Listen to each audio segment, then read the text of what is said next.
Good evening. As the sun sets over Washington, the nation finds itself in the midst of a historic government shutdown, now stretching into its fourth week with no clear end in sight. The shutdown has left hundreds of thousands of federal workers without paychecks, forcing many families to make difficult choices about how to cover basic expenses. Essential services that millions rely on have been disrupted across the country, affecting everything from food assistance programs to airport security lines. In the Senate, lawmakers remain at an impasse. Democrats have blocked Republican-led funding bills for the 11th time, underscoring the deep partisan divide that has paralyzed Congress and left the government in limbo. Republicans have repeatedly tried to advance individual funding bills to reopen parts of the government, but Democrats are holding firm, insisting that only a comprehensive agreement will suffice. They argue that piecemeal measures fail to address the broader issues at stake. The consequences of this standoff are being felt far beyond the halls of Congress. National parks remain shuttered, government benefits are delayed, and small business that depend on federal contracts are struggling to stay afloat. Across the nation, public frustration is mounting. Citizens are voicing their anger at rallies, on social media, and in letters to their representatives demanding action and accountability. Lawmakers are feeling the heat as pressure from constituents intensifies. Town hall meetings have become emotional, with families and workers sharing stories of hardship and uncertainty. The central question remains, what will it take for leaders on both sides to set aside their differences, find common ground, and restore the vital services that Americans depend on every day? For now, both parties remain entrenched in their positions, and the shutdown continues to cast a long shadow over the nation, with no resolution yet in sight.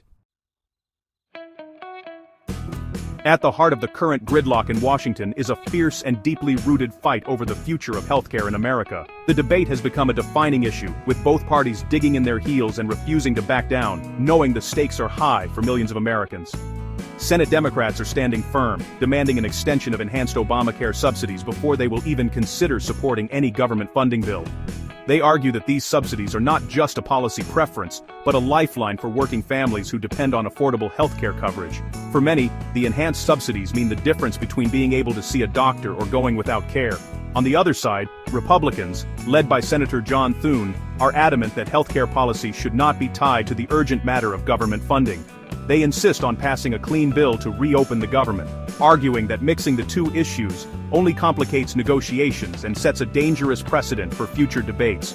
Thune has offered a compromise, promising a separate vote on the subsidies after the government is reopened. However, Democrats have rejected this proposal, calling it inadequate and expressing concern that the promise of a future vote may not be honored or could be delayed indefinitely.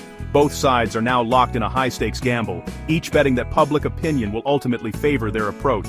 As the standoff drags on, frustration grows among citizens, advocacy groups, and lawmakers alike, with each side blaming the other for the ongoing shutdown. The dispute has become about more than just healthcare policy. It's a fundamental clash over how government should function, who it should serve, and what compromises are acceptable in the pursuit of progress. Until one side yields or a breakthrough is reached, the government shutdown will continue, leaving uncertainty hanging over the nation's capital and the lives of millions of Americans.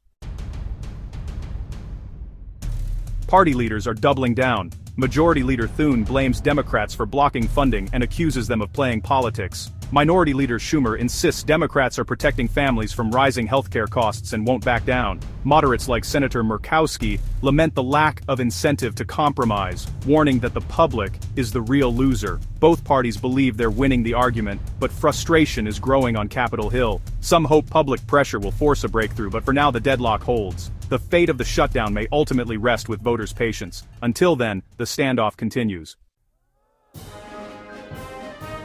The shutdown debate has spilled into the streets. Democrats organized No Kings rallies, framing the crisis as a fight for working Americans and against Republican obstruction. Energized by public support, Senate Democrats returned to Washington more determined to hold their ground. Republicans, meanwhile, believe public frustration over closed parks and missed paychecks will turn the tide against Democrats. Both sides are listening to their own supporters, reinforcing their positions. The real test will be how the broader public reacts as the shutdown's impact deepens. Which party will voters blame most? That's the calculation driving both strategies. The path to ending the shutdown remains uncertain, with lawmakers locked in a tense standoff and no clear solution in sight. Each day that passes without a resolution adds to the anxiety felt by millions of Americans who rely on government services and stability. One option on the table is a short-term funding extension, which would temporarily reopen the government. However, this would only delay the core dispute, leaving the underlying issues unresolved and setting the stage for another potential crisis in the near future. In an effort to shift the narrative, Republicans plan to force a vote to pay military and essential workers, hoping to put political pressure on Democrats and highlight the real-world consequences of the impasse. This move is designed to sway public opinion and force action, but it also risks deepening partisan divides. Meanwhile, federal workers and contractors face mounting financial hardship. Many are missing paychecks, struggling to cover basic expenses like rent and groceries. The economic ripple effects are growing, as local businesses that depend on government contracts or federal employees also begin to feel the strain. The longer the shutdown lasts, the greater the damage to families, businesses, and the nation's reputation abroad. Uncertainty is spreading, with families forced to make tough choices and small businesses facing declining sales. International observers are watching closely, questioning the stability of American governance. This crisis exposes the deep divisions in Washington and the high cost of partisan gridlock. The inability to find common ground is not just a political problem, it's a challenge that affects every American, eroding trust in government and fueling frustration across the country. Until compromise prevails, the government remains partially closed and Americans continue to pay the price, both financially and emotionally. Essential services are disrupted and the sense of national unity is tested with each passing day. The nation waits for leadership to break the stalemate, hoping for a breakthrough that will restore stability and faith in the democratic process.